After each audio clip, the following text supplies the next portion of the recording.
ETF index mutual funds నేర్చుకుని stock మార్కెట్లో రాణించాలనుకుంటున్నారా? వెంటనే ఈ నెంబర్కి కాల్ చేయండి.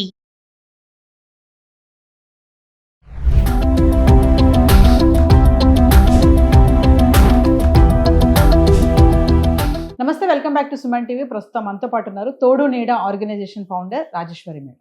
నమస్తే మ్యామ్. నమస్తే నవీన. మేడం, పిల్లల పెంపకం అంటే పేరెంటింగ్ టిప్స్ మాట్లాడుకుంటే ఇప్పటి తరం వాళ్ళకి ఇప్పటి కొంచెం వెనక్కి వెళ్ళినా కూడా పిల్లల్ని పెంచడం అనేది ఒక పెద్ద టాస్క్ అయిపోయింది. మరి గతంలో మన పాతకాలంలో చూసుకుంటే మన అమ్మమ్మలు నానమ్మలు 10 మందిని కని పెంచి మంచిగా అభివృద్ధిలోకి తీసుకురావడము ఎంత చక్కగా వాళ్ళు సర్ది పెట్టేవాళ్ళు, మంచి డిసిప్లిన్ లో కూడా పెంచేవాళ్ళు. ఎస్. ఇప్పుడు ఒక్కరిని పెంచడానికి కింద మీద పడిపోతున్నారు. ఆయాలను పెట్టడము, వాళ్ళని పెట్టడము, కేర్లో వేయడము. అంటే ఇది ఎందుకు రావట్లేదు అంటారు? ఎక్కడ మిస్టేక్ జరుగుతుంది అంటే, పిల్లల్ని పెంచడం అనేది పూర్వం గృహిణి అంటే పిల్లల్ని కనడం, పెంచడం, పెద్ద చేయడం, ఇంటికి సంబంధించినవి చూసుకోవడం, ఇది ఒక్కటే.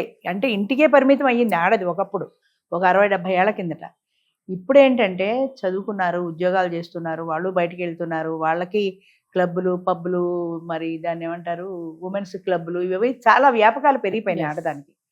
అన్నిటికీ మించి అనకూడదు కానీ సౌందర్యారాధన పెరిగిపోయింది. 1కి 10 సార్లు నేను బ్యూటీ పార్లర్కి వెళ్తా. బ్యూటీ పార్లర్కి వెళ్ళే 1 గంట పిల్లల మీద పెట్టచ్చు కదా, పెట్టరు.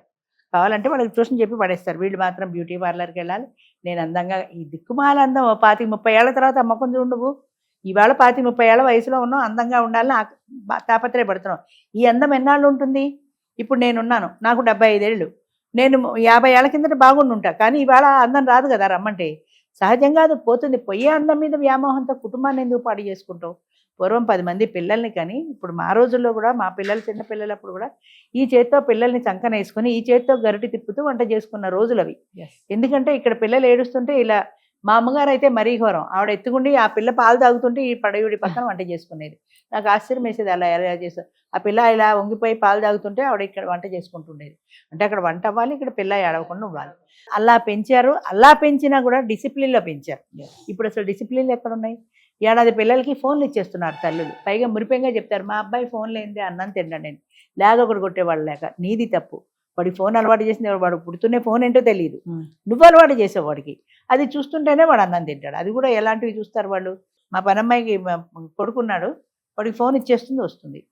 వాడు ఏం చూస్తున్నాడో నువ్వు ఏనాడైనా అసలు గమనించావా, చూసావా? వాడు ఇంట్లో గొడవ లేకుండా ఉంటాడు కదా, అదొకటే నీకు తాత్కాలికంగా నీ ప్రాబ్లం సాల్వ్ అయింది. కానీ లైఫ్ లాంగ్ వాడు ఎలాంటి నేర ప్రవృత్తితో మారుతాడు, వాడు ఏ రకంగా నీకు ఉపయోగపడతాడు, రేపు పొద్దున ఫ్యూచర్లో వాడికి ఎలాంటి రిలేషన్ నీతో మెయింటైన్ అవుతుంది, ఇలాంటి తప్పుడువన్నీ చూసి వాడి మనసు కూడా అటే మండుతుంది కదా. వాడు 14-15 ఏళ్ళు వచ్చేప్పటికి తప్పుడు ఆలోచనలు వెళ్తాయి. వాడిని నువ్వు కాపాడగలుగుతావా? రేపు పొద్దున్న నీకు 50-60 ఏళ్ళు వచ్చాక నా కొడుకు నన్ను చూడలేదు అని ఏడిస్తే ఏం లాభం? ఒకప్పుడు లేవు కదా ఈ పిల్లలు తల్లుల్ని చూడకపోవటం, తండ్రులు చూడకపోవటం అన్నది లేదు. మరి ఇప్పుడు ఎందుకు వచ్చింది ఈ స్వార్థం? ఎక్కడి నుంచి వచ్చింది అంటే, పూర్వం అంటే అమ్మ నాన్న అంటే జాయింట్ ఫ్యామిలీలో విపరీతమైన ప్రేమలు ఉండేవి పిల్లలకి. అలా వాళ్ళు పెంచారు. అదే ప్రేమతో పిల్లలు కూడా పెద్దవాళ్ళు అయ్యారు. తల్లి ఏడిస్తే పిల్లలు ఏడిచేవాళ్ళు, తండ్రి తిడితే తల్లి వెనకేసుకొచ్చేవాళ్ళు. మరి ఇప్పుడు పోయింది కదా, పిల్లలు ఎక్కడో హాస్టల్లో ఉంటారు, తల్లి ఎక్కడో ఉంటుంది. అసలు తల్లి బిడ్డల మధ్య ఉండేటువంటి రిలేషన్, అనుబంధం ఉందే, అదే దూరం అయిపోయింది.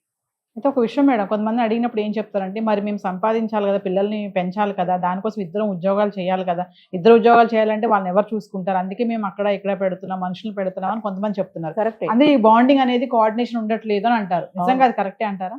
కొంతవరకు కరెక్ట్. ఎందుకంటే ఆడదానికి ఈ విద్య వల్ల, అంటే ఉమెన్ ఎడ్యుకేషన్ వల్ల వచ్చిన సైడ్ ట్రాక్ అనుకో ఇది. అంటే ఒక మందు వేసుకుంటే దానికి సైడ్ ఎఫెక్ట్ ఉన్నట్టే, ఇప్పుడు ఉమెన్ ఎంపవర్మెంట్ అని, స్త్రీ విద్య సాధికారత, ఉద్యోగం చేయాలి, సంపాదించాలి. ఎందుకు సంపాదించాలి? ఇద్దరికి సరిపోవటం లేదు కాబట్టి ఒక ఆదాయంతో బ్రతికి చూడు, బ్రతకం. ఎందుకంటే 2 ఆదాయాలు ఉంటే ఫ్రిడ్జ్ కొనుక్కుంటాం, టీవీ కొనుక్కుంటాం, ఇల్లు కొనుక్కుంటాం, కారు కొనుక్కుంటాం. ఇవన్నీ మానేసి పిల్లల మీద ఎందుకు కాన్సన్ట్రేట్ చేయరు? మాకు కారు కావాలి, మాకు ఇల్లు కావాలి అని ఎందుకు అనుకుంటారు? నీకు 4 బెడ్రూమ్ లేకపోతే 2 బెడ్రూమ్ ఇంట్లో ఎందుకు అద్దెకుండవు? ఒక 40-50 వేలు సంపాదించే భర్త ఉన్నప్పుడు ఆ 50 వేలతో సంసారం గడుస్తుంది మిడిల్ క్లాస్ లెవెల్లో. మాకు మిడిల్ క్లాస్ లెవెల్ వద్దు, మాకంతా హై ప్రొఫైల్ కావాలి. అంటే సంపాదించడం తప్ప అంటారా? సంపాదించడం తప్పు కాదు, సంపాదించే మార్గాల కోసం అని వెతికి కుటుంబాన్ని నిర్లక్ష్యం చేయడం తప్పు. ఇప్పుడు తల్లులు కూడా ఉన్నారు చాలామంది, ఆ టైంలో సెలవు పెడతారు, పిల్లల్ని పెంచాలి కాబట్టి డెలివరీ టైంలో సెలవు పెడతారు, 2 నెలలు 3 నెలలు సెలవు పెడతారు. ఎన్నాళ్ళు ఉంటే అన్నాళ్ళే పెడతారు. కానీ ఆ ఉన్న నాళ్ళు నువ్వు పిల్లల మీద కాన్సన్ట్రేట్ చేసావు కదా. ఇది సంపాదించే వాళ్ళ గురించి. ఈ సంపాదన లేని స్త్రీలు ఉన్నారు. భర్త సంపాదిస్తాడు, ఆయనకి బిజినెస్ లక్షలు ఆర్జిస్తాడు, ఆయనకి ఖాళీ లేదు, ఆయన క్యాంపులకు తిరుగుతుంటాడు, లేకపోతే ఆఫీసుకు పోతుంటాడు. ఆయన సంపాదించిన డబ్బు ఖర్చు పెట్టడమే ఈవిడ జయం. ఇద్దరు పని వాళ్ళని పెట్టుకుంటుంది, హాయిగా చాటింగ్ చేసుకుంటుంటుంది, లేకపోతే క్లబ్బులకో దానికో దీనికో ఉమెన్ దానికి వెళ్ళిపోతుంటుంది. కిట్టి పార్టీలు విపరీతంగా పెరిగిపోయినాయి. కిట్టి పార్టీలు, ఈ కిట్టి పార్టీ పెట్టి చేసే పని ఏంటి? అందరూ చేరతారు, కబుర్లు చెప్పుకుంటారు. అందరూ చేరి కబుర్లు చెప్పుకోవడంలో నీ ఇంట్లో కిట్టి పార్టీ పెట్టారనుకో, నీ పిల్లలు ఉన్నారు ఇక్కడ, వీళ్ళ డిస్టర్బెన్స్ ఉండకూడదని పని పిల్లకి ఇచ్చి కింద పంపించేస్తావు. అంతేగాని నా పిల్లలే నాకు ముఖ్యం, ఈ చేత్తో పెట్టుకొని ఈ చేత్తో నేను వండుకుంటా అనే కాన్సెప్ట్ అసలు పూర్తిగా పోయింది. మహిళలు మరి ముందుకెళ్ళాలి, మహిళలు ముందుకు వెళ్ళాలి అంటే అమ్మా దానికి కూడా ఒక పద్ధతి ఉంది. మహిళలు ముందుకు వెళ్ళడం అంటే పిల్లల్ని వదిలేసి వెళ్ళడం వల్ల ఎవరు, పిల్లల్ని పెంచుకుంటూనే మహిళా సాధికారత ఉండాలి అన్నారు. తప్పనిసరిగా మహిళ ముందుకు వెళ్ళాలి. నేను తోడునడా పెట్టింది కూడా మహిళలు ముందుకు వెళ్ళాలని, 50 ఏళ్లతో వాళ్ళ జీవితం ఆగిపోకూడదని. అంత మాత్రాన మీరు ఏదో చీరలు మార్చినట్టు మొగుళ్ళని మారుస్తామంటే యాక్సెప్ట్ చేయలేను కదా. అలాగే మహిళలు ముందుకు వెళ్ళాల్సిందే. కానీ ఉద్యోగం నీకు అవసరమైతే తప్పకుండా చేయవలసిందే. ఆయనకి 20,000 జీతమే, ఆ 20,000తో మా ఇద్దరు బతకలేము, ఇంకో 10,000 నేను సంపాదిస్తే ఉంటుందంటే తప్పకుండా చేయాల్సిందే. కానీ 50,000 1,00,000 సంపాదిస్తున్నా కూడా నాకు అది సరిపోదు, నేను కూడా ఉద్యోగం చేస్తే కానీ మేము కార్లల్లో కొనుక్కోలేము.